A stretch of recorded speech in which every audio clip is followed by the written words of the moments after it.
जय हिंद दोस्तों, मैं प्रेम नैनीवाल और आज हम फिर से रूबरू हो रहे हैं एनवीरा स्कूल चैनल के माध्यम से। दोस्तों आज हम कक्षा 10 का जो चैप्टर है नोवा उसका पार्ट 3 करने जा रहे हैं। तो देखो पिछले दो पार्ट में हमने क्या देखा है। पिछले दो पार्ट में प्रकाश को लेकर बातचीत हुई है और प्रकाश की परिभाषा हमने जानी है। उसके बाद दर्पण को लेकर बातचीत थी और दर्पण दो प्रकार के, जैसे कि एक अवतल दर्पण और दूसरा उत्तल दर्पण। इसके क्या गुण होते हैं और किस प्रकार से ये प्रकाश की तरंगों को परावर्तित करते हैं ये भी हमने जाना है। और आज हम उससे आगे बात करेंगे। देखो तीन जो स्थितियां हैं वो हमने इसके लिए देखी है। एक तो पहली स्थिति थी कि जब वस्तु को कहाँ पर रखा गया हो, जब वस्तु को अनंत पर रखा गया हो तो उसका प्रतिबिंब क्या बनेगा। और दूसरी बात हुई है कि अनंत से हटकर अनंत व सी के बीच वस्तु को रख रहे थे और हम देख रहे थे कि प्रतिबिंब कहाँ बनता है, क्या उसकी प्रकृति होती है, ये सारी चीज़ें। और तीसरी जो हमारी बातचीत थी वो थी कि सी पर वस्तु रखे तो प्रतिबिंब कहाँ बनेगा।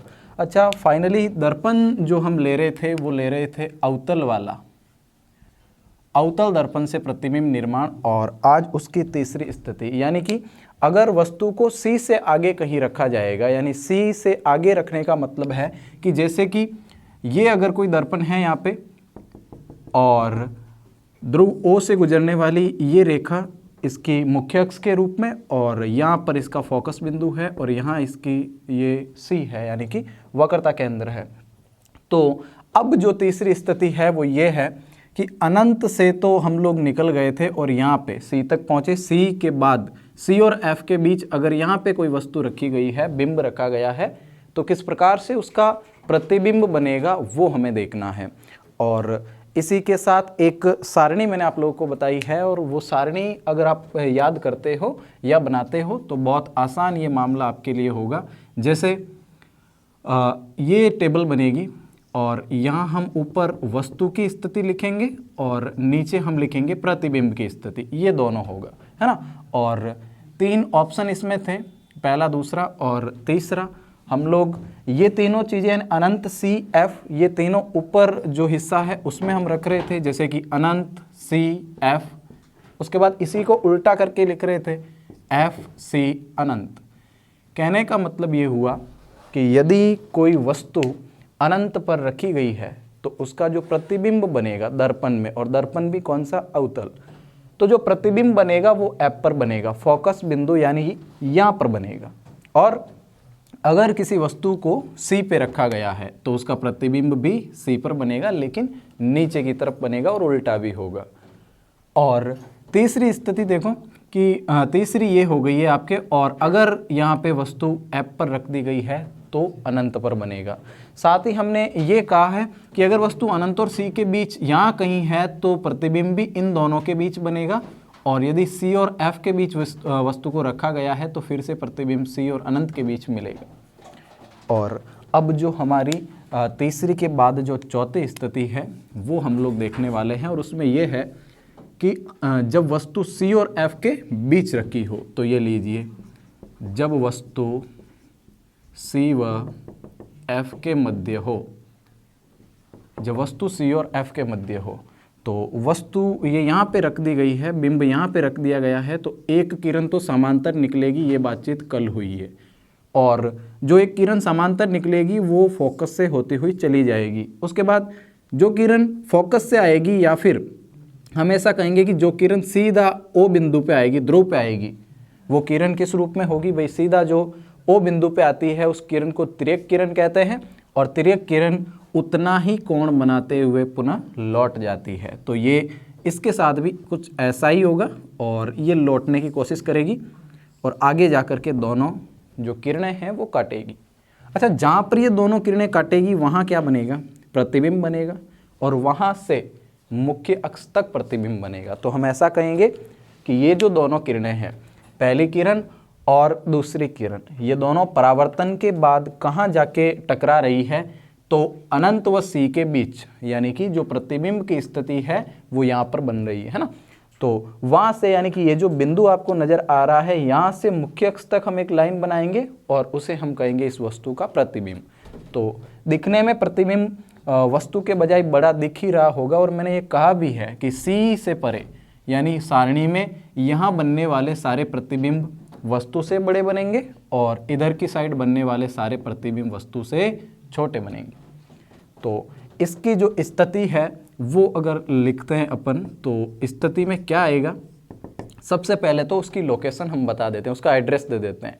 तो जो प्रतिबिंब बना है वो सी और अनंत के बीच बना है, तो मैं ये लिखूंगा कि प्रतिबिंब सी व अनंत के बीच बना है।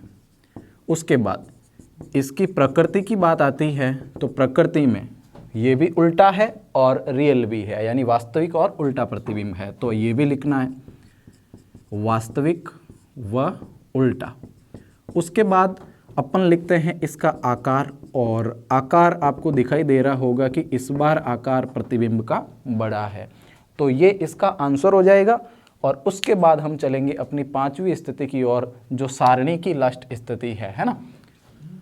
ये पांचवी स्थिति क्या है, अब देखिए, जब वस्तु को कहाँ रख दिया गया है, जब वस्तु को फोकस बिंदु पे खुद पे रख दिया गया है, यानी कि उसको एफ पर रख दिया गया है, तो क्या स्थिति होगी उसके लिए। अच्छा, कोई सी भी स्थिति हो, लेकिन ये मैंने बताया है कि एक किरण तो समांतर निकलेगी, है ना, और समांतर निकले जो किरण समांतर निकलेगी वो किरण एफ से होती हुई चली जाएगी।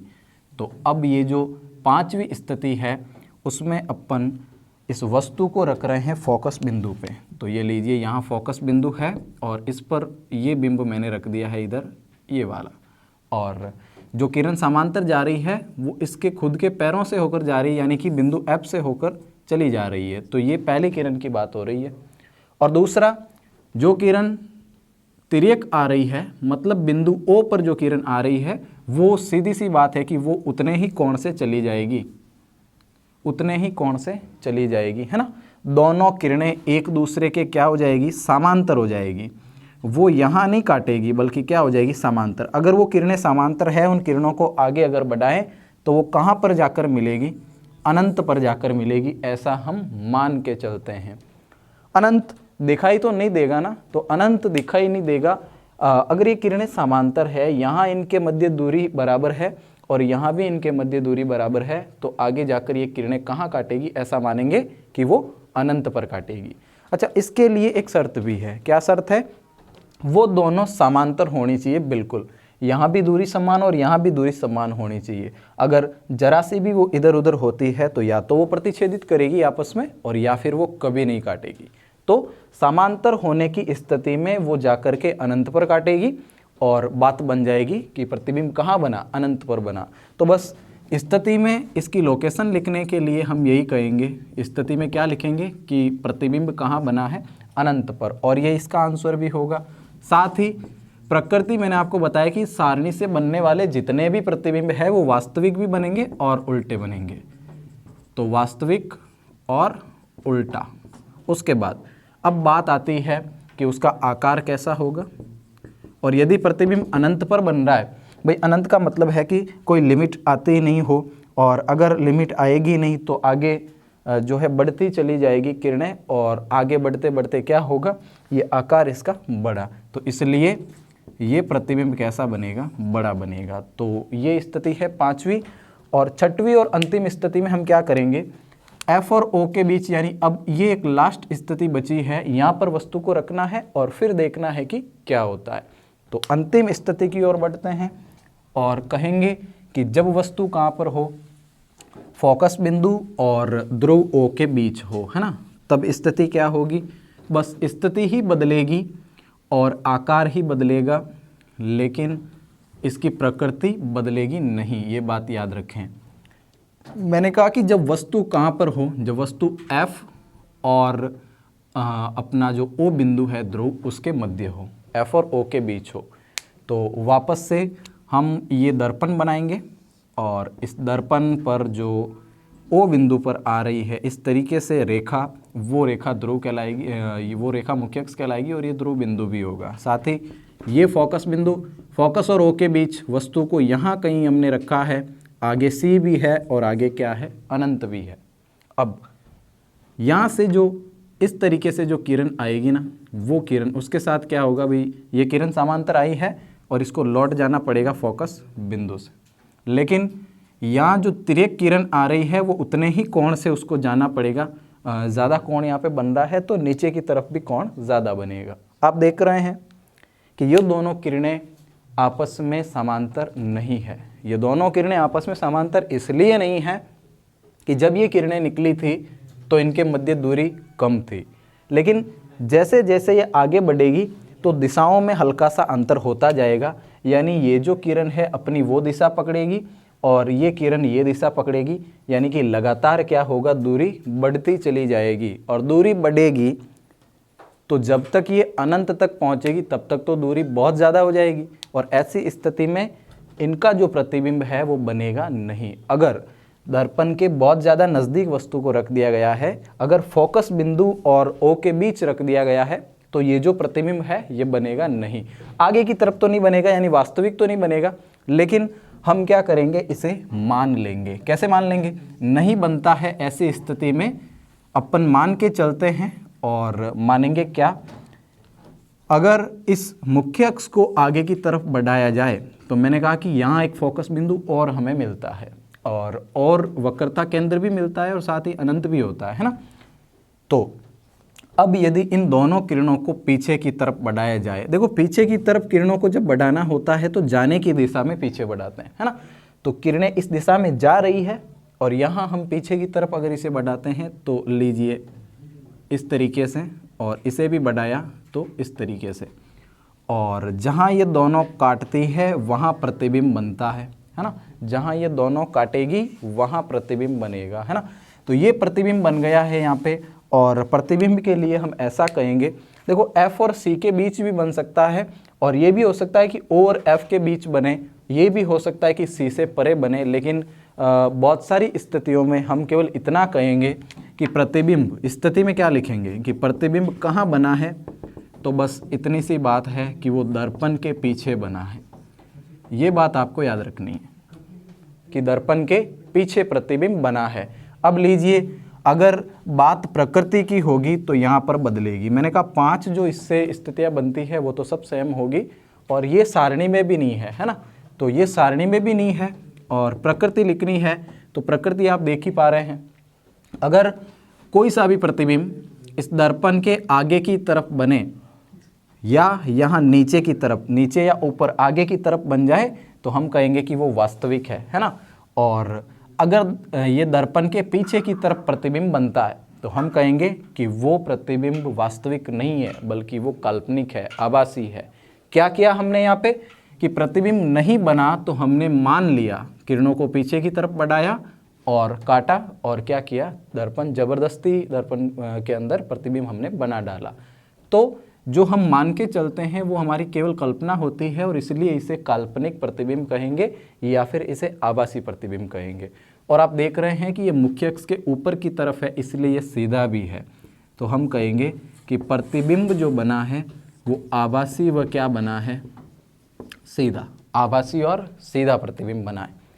और देखो सीधा बनने की स्थिति कब होती है, सीधा व उल्टा। ये जो मुख्य अक्ष आपको बीचों बीच दिख रही है जो O से होती हुई गुजर रही है, अगर कोई प्रतिबिंब इसके नीचे की तरफ है तो वो उल्टा है, और अगर प्रतिबिंब इससे ऊपर की तरफ है तो वो हमेशा ही क्या होगा, सीधा। आकार को लेकर हम बात करते हैं और आकार आपको दिख रहा होगा कि वस्तु से तो क्या है, बड़ा। वस्तु से बड़ा है तो आकार बड़ा ही लिखेंगे, अगर वस्तु के बराबर होगा तो बराबर लिखेंगे, लेकिन बराबर वाली स्थिति केवल वस्तु को जब सी पे रखा गया है तो ही बनेगी, अन्यथा नहीं बनेगी। तो ये चीज़ ध्यान रखें कि बराबर वाली स्थिति केवल एक ही है, उधर के सारे बड़े और इधर के सारे प्रतिबिंब कैसे बनेंगे, छोटे बनेंगे। तो ये कुछ स्थितियाँ थी और बात कर रहे थे हम अवतल दर्पण को लेकर, लेकिन अब इसका उल्टा कौन सा दर्पण आ जाएगा, उत्तल। उत्तल दर्पण से अब सवाल ये उठता है कि क्या उत्तल दर्पण की भी 6 स्थितियां हैं? नहीं, ऐसा बिल्कुल भी नहीं है। उत्तल दर्पण के लिए केवल 2 स्थितियां हम लोग पढ़ेंगे और उसके बाद इसे एंड कर देंगे। तो ये सारणी मेन रूप से आप लोग याद कर लेना, बस काम हो जाएगा, कोई दिक्कत वाली बात है नहीं। और यहाँ ये स्थिति बनेगी, दर्पण में यहाँ पे चेंज कर रहा हूँ, कौन सा दर्पण हो रहा है, उत्तल दर्पण। तो ये लीजिए, उत्तल दर्पण से प्रतिबिंब निर्माण, और उत्तल दर्पण हम किसे कहेंगे वो भी आपको पता होना चाहिए। उत्तल दर्पण से प्रतिबिंब बनाना या प्रतिबिंब निर्माण जो भी है, ये लीजिए। सबसे पहले तो हम उत्तल दर्पण बनाते हैं, एक ऐसा दर्पण जिसके अंदर धसे हुए पृष्ठ पर क्या की गई हो, पॉलिश की गई हो, और उसका जो उभरा हुआ पृष्ठ है वो परावर्तक पृष्ठ के रूप में है, वो परावर्तन के लिए उत्तरदायी है। तो ऐसे दर्पण को उत्तल दर्पण कहेंगे। यानी मेरे कहने का मतलब यह है कि इस तरीके से अगर इसे वक्रित किया गया तो अंदर की तरफ पॉलिश होगी, और अंदर की तरफ पॉलिश है तो उभरा हुआ पृष्ठ क्या करेगा, परावर्तन के लिए, और ये बीच में मुख्य अक्ष है ही जो आप लोग देखते हैं, और यहाँ बिंदु कौन सा होगा, बिंदु O। अब इसका भी फोकस बिंदु होगा और वो यहाँ पे होगा, वक्रता केंद्र भी होगा C, और बात अनंत की भी होगी, है ना। उसके बाद अब स्थितियों की अगर बात करें तो वो केवल और केवल दो ही होगी। दो कैसे, एक तो वस्तु को ले सकते हैं अपन अनंत पे, उत्तल दर्पण के लिए जब बनाना हो तो एक तो वस्तु को लिया जा सकता है अनंत पे, और दूसरी इसकी जो स्थिति होगी वो केवल ये होगी कि अनंत और O के बीच कहीं पर भी वस्तु रखी है तो उसके लिए सब जगह समान डायग्राम बनेगा। तो बस दो स्थितियां हैं, मात्र दो स्थितियां हैं इसको लेके, और एक है कि वस्तु कहाँ पर हो, अनंत पर हो। अब तक आप समझ गए होंगे कि अगर वस्तु अनंत पर है तो किरणें चलने वाली कैसी होगी, समांतर होगी। तो ये किरणें आ रही है समांतर। अच्छा, जो किरणें समांतर आती है उसको F से गुजरना पड़ता है, ऐसा हमने किरणों में पढ़ा है। लेकिन क्या ये दर्पण इसे गुजरने देगा, बिल्कुल भी नहीं, क्योंकि दर्पण बाहर की तरफ वक्रित है और इसलिए ये किरणों को क्या करेगा, इस तरीके से बाहर की तरफ मोड़ देगा। ये किरणों को इस तरीके से बाहर की तरफ क्या करेगा, मोड़ देगा। तो ये बनेगी इसके लिए स्थिति, है ना। अब उसके बाद अगर ये दोनों किरणें इस तरीके से अपनी दिशा बदल के जा रही है तो मतलब साफ है कि अगर ये दिशा बदल के जा रही है तो कहीं नहीं काटेगी, ये दोनों किरणें भला कभी काटेगी, कभी नहीं काटेगी। और जब नहीं काटती है, प्रतिबिंब नहीं बनता है, तो अपन प्रतिबिंब को क्या करते हैं, मान लेते हैं। और इसलिए किरणों को जाने की दिशा में हमने पीछे की तरफ बढ़ाया, और जहाँ किरणें काटी वहाँ इसका क्या बन गया, प्रतिबिंब बन गया। तो प्रतिबिंब यहाँ बना है। इसके लिए भी आप ये कहेंगे कि ये दर्पण के पीछे की तरफ बना है। अगर वस्तु अनंत पे कहीं रखी गई है तो अनंत से आने वाली किरणें कहाँ काटेगी, काटेगी ही नहीं, बल्कि इसको हम लोग पीछे की तरफ बढ़ा के काट देंगे, और जहाँ ये प्रतिच्छेदित कर जाएगी वहाँ कहेंगे कि क्या है भैया, प्रतिबिंब बना है ना। और ये प्रतिबिंब F पर होगा। बिंदु कौन सा होगा यहाँ पे, F पर। और वैसे भी अगर वस्तु अनंत पर हो तो प्रतिबिंब कहाँ बनता है, F पर बनता है, सीधी सी बात है। तो बस स्थिति में तो हम ये लिख देंगे, स्थिति इसकी क्या हो जाएगी कि प्रतिबिंब कहाँ बना है, F पर बना है या दर्पण के पीछे F पर बना है, ये F2 वाला कहलाएगा। तो जो भी आप लिखना चाहें वो वाला, है ना। तो स्थिति F2 पर, है ना, और दर्पण के पीछे। उसके बाद आकार की जब बात होती है तो दिखाई दे रहा है बिल्कुल कि ये आकार बिंदुवत है, बहुत छोटा है, छोटा नहीं बहुत छोटा है। दूसरा, अगर प्रकृति, मेन रूप से इसमें आपको प्रकृति याद रखनी है। इसमें जितने भी प्रतिबिंब आप लोग ड्रॉ कर रहे हैं, बना रहे हैं, वो प्रतिबिंब सारे आभासी होंगे, काल्पनिक होंगे। पीछे की तरफ आपको बढ़ाना पड़ेगा, क्योंकि ये दर्पण तो क्या करेगा, विकिरणों को सीधा भेज देगा। तो पीछे की तरफ बढ़ाएंगे तभी काटेगा और प्रतिबिंब बनेगा, नहीं तो बनेगा ही नहीं। तो बस ये आपको याद रखना है, पीछे की तरफ बढ़ाया, जहाँ काटी वहाँ प्रतिबिंब। तो अब प्रकृति लिखते हैं, पीछे की तरफ बढ़ाया है, जबरदस्ती प्रतिबिंब बनाया है, तो वह प्रतिबिंब कैसा बना है, आभासी, या जिसे हम कहेंगे क्या बना है, काल्पनिक। और साथ ही ये प्रतिबिंब सीधा बनेगा, है ना, ऊपर की तरफ ही होगा। हालांकि जब प्रतिबिंब मुख्य अक्ष पे होता है, बिंदुवत होता है, तो बिंदु को उल्टा करो तब भी बिंदु ही है, और बिंदु को सीधा करो तब भी बिंदु ही है। तो उल्टा या सीधा जैसी स्थिति यहाँ पे होगी नहीं। लेकिन आपको ये बात याद रखनी है कि उत्तल दर्पण से जितने भी प्रतिबिंब बनते हैं वो आभासी बनेंगे, साथ ही वो सीधे भी बनेंगे। तो मैंने कहा कि दो स्थितियां यहाँ पे होगी। एक तो वो होगी कि जब वस्तु कहाँ पर हो, अनंत पर। जब भी वस्तु अनंत पे होती है तो दोनों किरणें जो आ रही है वो मुख्य अक्ष के समांतर आती है। बस इतनी सी बात है। उसके बाद अब यदि वस्तु की स्थिति मैं बदल डालूं तो क्या बनेगा। देखो, इसमें भी स्थिति भी अपन को लिखनी पड़ेगी, प्रकृति तो सेम होगी और आकार बदलेगा। तो देखते हैं बदल के कहाँ जाता है, क्या होता है। तो ये आपका मैंने फिर से बनाया इस तरीके से, ये दर्पण और उत्तल दर्पण। स्थिति नंबर 2 की मैं बात कर रहा हूँ, और जब वस्तु कहाँ पर हो, जब वस्तु अनंत व ओ के मध्य कहीं पर भी हो, कहीं पर भी हो, कोई फर्क पड़ने वाला नहीं है। ये लीजिए, इसकी मुख्य अक्ष बिंदु O के बाद F की बात हो रही है, वक्रता केंद्र की बात हो रही है। बस वस्तु कहीं पर भी लो और अनंत के बीच कहाँ पर भी है तो स्थिति सेम होगी। अच्छा, मर्जी हो जहाँ पे मान लो, यहाँ पे मान लेता हूँ मैं, तो है ना, आप इससे आगे भी मान सकते हैं। लेकिन जैसे भी आप लोग मानोगे तो आपको पता है कि एक किरण तो समांतर आएगी, और समांतर आने वाली किरण F से गुजरेगी, मगर ये किरण F से नहीं गुजरेगी, गुजरती हुई प्रतीत होगी, है ना, ये चली जाएगी। भाई दर्पण इस तरीके से वक्रित है तो इसको ऊपर लौट के जाना पड़ेगा, और अगर इस किरण को पीछे बढ़ाएंगे तो पीछे की तरफ ये क्या करेगी, काटेगी, है ना। उसके बाद अब बात होती है कि एक किरण, जो किरण तिर्यक आ रही है, और तिर्यक आने वाली किरण तो भले ही दर्पण उत्तल हो या फिर अवतल हो, वो समान कोण से चली जाएगी, ये हम जानते हैं। तो जो भी किरण तिर्यक आ रही है, समान कोण से जा रही है, उसके बाद जो किरण समांतर आ रही है दर्पण पे, वो यहाँ पर परावर्तन के पश्चात ऊपर की तरफ लौट रही है, लेकिन उसे पीछे की तरफ जब बढ़ाया जाएगा तो ये होगा कि वो काटेगी कहीं न कहीं। तो लीजिए, अगर इस किरण को पीछे बढ़ाएं तो ये तो F से गुजरती हुई प्रतीत होगी, ये नियम तो पता है भाई, भले ही उत्तल हो और अवतल हो, F से, वो F से रियल में गुजरेगी, लेकिन ये F से गुजरती हुई प्रतीत होगी, तो वो बात है। अब इस तिर्यक किरण को अगर मैं पीछे बढ़ाऊं इस तरीके से, तो ये दोनों यहाँ पर क्या कर जाएगी, काट जाएगी। अच्छा, जब ये दोनों यहाँ पर काटेगी तो क्या बनेगा, प्रतिबिंब बनेगा, और मुख्य अक्ष के ऊपर की तरफ है। अगर मुख्य अक्ष को हटकर प्रतिबिंब बनता है तो हम वहाँ से उसको लाइन से क्या करते हैं, ड्रॉ करते हैं, मुख्य अक्ष से लगाकर वहाँ तक एक लाइन हम बना देते हैं, तो यही होगा। और यहाँ पर ये प्रतिबिंब आपको दिखाई दे रहा है। स्थिति की अगर हम बात करें तो ये F और O के बीच है, तो F व O के बीच प्रतिबिंब यहाँ बनेगा। आकार की अगर बात करें तो वस्तु के बजाय तो ये क्या होगा, छोटा, आभासी, काल्पनिक या फिर सीधा होगा, है ना। और आकार की बात करें तो वस्तु से क्या होगा, छोटा। बस ये बातें आपको याद रखनी है। तो बहुत सारे प्रतिबिंब हमने बनाए, बहुत सारे का मतलब 6 प्रतिबिंब वहाँ पे बने अवतल दर्पण के लिए, और उत्तल के लिए जो स्थितियाँ हैं वो बनी हैं 2। तो ये सारी स्थितियाँ एग्ज़ाम में कई बार पूछी जाती है और इम्पोर्टेंट भी है एग्ज़ाम की दृष्टि से, तो आपको याद रखना है इनको।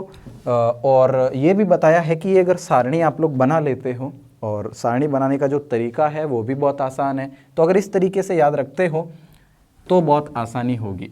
एक बार वापस से मैं इसको डिस्कस करना चाहूँगा, और ये एक बार रिकेप कर देते हैं, उसके बाद बढ़ेंगे हम अगले टॉपिक की तरफ। तो जैसे कि अगर दर्पण मैंने बोला कि अवतल है, कौन सा वाला दर्पण है, अवतल वाला दर्पण है, तो पहले तो ये दर्पण क्या होगा, जिसके उभरे हुए पृष्ठ पर क्या की गई हो, पॉलिश, जो भी है। लेकिन यहाँ बिंदु O है, F है और C है, और क्या है, अनंत। उधर भी F है, C है, और लास्ट में जाते जाते क्या है, अनंत। इसको सारणी के पहले वाले बॉक्स में डाला और इन तीनों को सारणी के नीचे वाले बॉक्स में डाला, और बात हो गई कि जब वस्तु कहाँ पर हो, पहली स्थिति, जब वस्तु कहाँ पर हो, अनंत पर, तो प्रतिबिंब कहाँ बनेगा, फोकस बिंदु F पर बनेगा, है ना। और दूसरी स्थिति कि जब वस्तु कहाँ पर हो, अनंत व C के बीच, अनंत व C के बीच, यानी एक स्थिति अनंत पर ली है तो दूसरी इन दोनों के बीच, तीसरी इसके ऊपर, चौथी इन दोनों के बीच, पांचवी और छठी, ये हो जाएगा। तो यहाँ पर तीसरी स्थिति में आपको बताता हूँ, और तीसरी स्थिति में हम क्या करेंगे कि वस्तु को C पर रख डालेंगे, तो प्रतिबिंब भी कहाँ पर बनेगा, C पर। ये यहाँ रखेंगे तो प्रतिबिंब इन दोनों के बीच बनेगा, यानी C व F के बीच। सारणी के माध्यम से आप लोग देख लो कि अनंत और C के बीच वस्तु है तो F और C के बीच प्रतिबिंब बनेगा। तो ये, और चौथी जो स्थिति है वो है सी से परे हम चले जाते हैं और सी व एफ के बीच अगर वस्तु को रखा गया है, सी व एफ के बीच वस्तु को रखा गया है तो प्रतिबिंब सी व अनंत के बीच बनेगा, सी व अनंत के बीच, तो ये हो जाएगा। उसके बाद पांचवी जो स्थिति है वो ये कह रही है सारणी की अगर वस्तु एफ पर हो तो प्रतिबिंब अनंत पर बनेगा। तो यदि वस्तु को एफ पर लिया गया तो प्रतिबिंब अनंत पर। अगर आप ध्यान से देखो तो ये स्थितियां एक दूसरे के विपरीत है। एक दूसरे के विपरीत का मतलब है वस्तु अनंत पर है तो प्रतिबिंब एफ पर बनेगा, और अगर वस्तु एफ पर है तो प्रतिबिंब कहाँ बन जाएगा, अनंत पर, है ना। तो ये होगा इसके लिए। और उसके बाद अनंत और सी के बीच भाई वस्तु यहाँ रखी है तो प्रतिबिंब यहाँ बन जाएगा, और वस्तु यहाँ रखी है तो प्रतिबिंब कहाँ बन जाएगा, इन दोनों के बीच ये बनेगा। तो ये 5 स्थितियां हैं। और छठवीं स्थिति में हम लोग F व O के बीच, यानी कि बहुत ज़्यादा नज़दीक हम उसे ले रहे हैं, और जब बहुत ज़्यादा नज़दीक वो होगी तो जो दर्पण का प्रतिबिंब बनेगा वो प्रतिबिंब कहाँ बनेगा, दर्पण के पीछे, दर्पण के पीछे की तरफ वस्तु का प्रतिबिंब होगा ये। उसके बाद उत्तल में हमने 2 स्थितियाँ ही देखी है। पहली थी कि अगर वस्तु को कहाँ रखा गया है, अनंत पर रखा गया है तो प्रतिबिंब कहाँ बनेगा, एफ पर।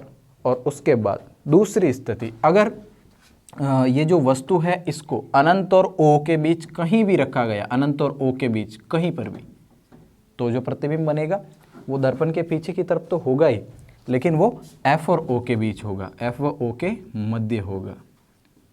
तो ये स्थिति है। इधर बनने वाले सारे कैसे बनेंगे, आभासी और सीधे, आभासी और सीधे। इधर बनने वाले केवल लास्ट यानी कि छठवीं स्थिति को छोड़ के 5 जो प्रतिबिंब बनेंगे वो प्रतिबिंब बनेंगे वास्तविक व उल्टे, वास्तविक व उल्टे। तो ये स्थिति इसके लिए मुख्य रूप से होगी। और उसके बाद अब ये दर्पण जो है वो निपट चुका है। कैसे कि एक तो अवतल और एक उत्तल हमने ले लिया है, दोनों से ही हमने प्रतिबिंब बना लिए हैं। अब हम आगे बढ़ेंगे और उसके बाद हम जानेंगे कि दर्पण सूत्र जो है, दर्पण सूत्र का फॉर्मूला आप लोगों ने देखा होगा, बहुत आसान सा फॉर्मूला है और फॉर्मूला याद रखना तो कोई बड़ी बात है ही नहीं, लेकिन उस फॉर्मूले को किस तरीके से व्युत्पन्न किया जाएगा वो बात हमारे लिए महत्वपूर्ण है। तो एक तो उसमें मेन रूप से बात की जाती है कि बिंब दूरी क्या है, उसके बाद जैसे प्रतिबिंब दूरी क्या है, वो सारी चीज़ें इसमें आने वाली है।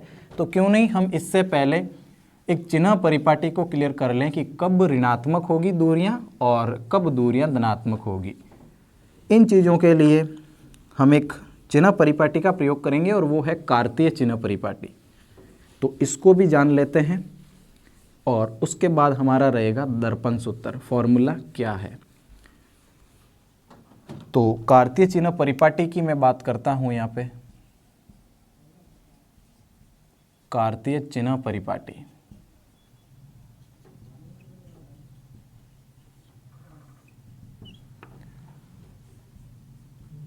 कार्तीय चिन्ह परिपाटी में सबसे पहले अपन यहाँ पे मैं दर्पण बना रहा हूँ, ये दर्पण है, कोई सा भी है, लेकिन हमें उससे कुछ करना नहीं है, बल्कि ये जानना है देखो कि चिन्ह कैसे जो है प्रयोग में लाएंगे। ये बिंदु O है, यहाँ बिंदु F है और यहाँ बिंदु C है। तो अगर कोई भी दूरी हमें मापनी है, जैसे कि पहले तो ये बात आप समझ लीजिए कि जो भी दूरियां मापी जानी है वो दूरियां हमेशा कहाँ मापी जाएगी, दूरियां सदैव O से यानी ध्रुव बिंदु से मापी जाती है। हर प्रत्येक जो दूरी है, हर प्रत्येक का मतलब जो मुख्य अक्ष के समांतर जो दूरियां मापी जानी है वो हमेशा ही O बिंदु से मापी जानी है, यानी केंद्र से दूरी मानेंगे, जो है मान के चलेंगे। देखो अगर यहाँ पर कोई वृत्त भी होता तो वृत्त के केंद्र से हम दूरियां मापते, बस वही बात आपको याद रखनी है कि यहाँ से बिंदु O से सारी दूरियां मापी जानी है। उसके बाद दूसरी जो बात है वो क्या है कि अगर आप लोग दर्पण के इस पृष्ठ की ओर, दर्पण के इस पृष्ठ की ओर अगर आप मान के चलते हैं कोई भी दूरी, जैसे कि यहाँ से यहाँ तक की दूरी, भाई ये फोकस बिंदु है और O से F तक की दूरी को हम फोकस दूरी कहते हैं। और फोकस दूरी को रिप्रेजेंट भी किससे करते हैं, ये लीजिए फोकस दूरी और इसे स्मॉल वाले एफ से हम क्या करते हैं, रिप्रेजेंट। लेकिन अगर किसी भी प्रकार की दूरी, भले ही वो फोकस दूरी हो, भले ही वो वक्रता केंद्र से लगाकर यहाँ तक की यानी वक्रता त्रिज्या हो, ये सारी दूरियां जो दर्पण से इधर की तरफ मापी है ना, वो सारी की सारी दूरियां ऋणात्मक होगी। तो याद रखें कि इधर मापी जाने वाली सारी दूरियां ऋणात्मक है। और इसे हम ये भी कहेंगे कि बाईं ओर, दर्पण से बाईं ओर, तो लिखें कि दर्पण से बाईं ओर मापी जाने वाली दूरियां